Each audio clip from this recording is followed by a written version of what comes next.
Newsmax foreign policy analyst and former Trump foreign policy advisor Walid Phares. Walid, support for Operation Epic Fury is growing as Iran strikes several neighboring countries, the U.S. Embassy, Saudi Arabia, even warning of imminent missile threats and drone attacks. What do you make of the current alliances in the Middle East and that basically Iran looks like they're just throwing it all out the window and attacking everybody?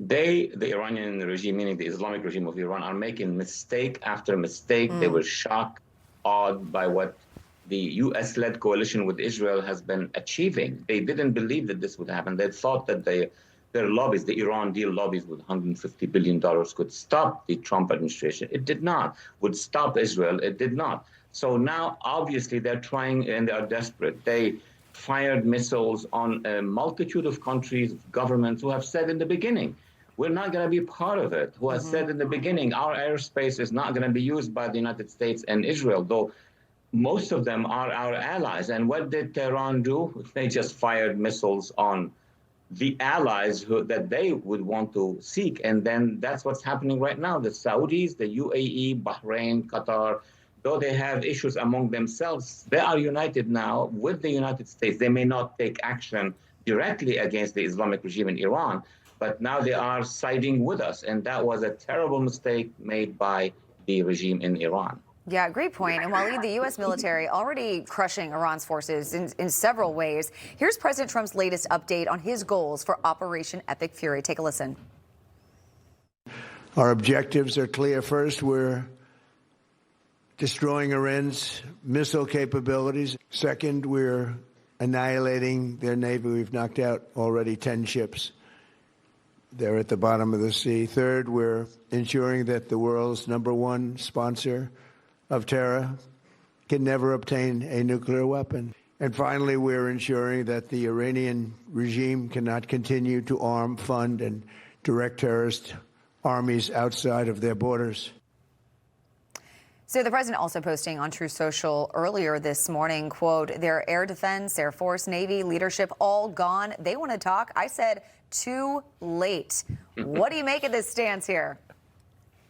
That's the best tweet. Very short, very short, but it summarizes everything.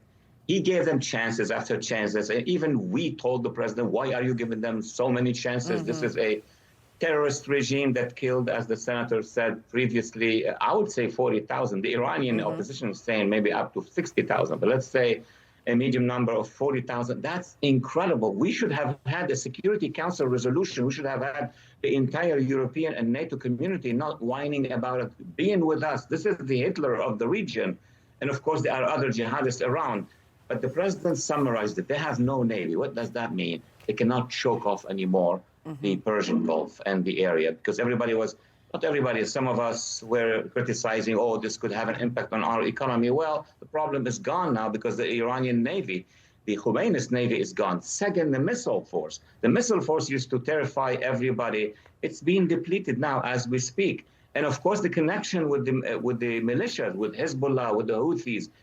This is a regional/international conflict to get rid of jihadism, get rid of the blockage that we had for so many decades. And now the third aspect is going to be who the Iranians are going to be trusting to lead the country. We have an interim government or a transitional government. We need to recognize that government and move forward as we did, as our ancestors have done with de Gaulle, who was in Great Britain waiting for the action of the Allies, and he liberated France with the Allies. Walid Phares, you've been joining us every day since Operation Epic Fury began. Thank you for taking the time this morning. Thank you.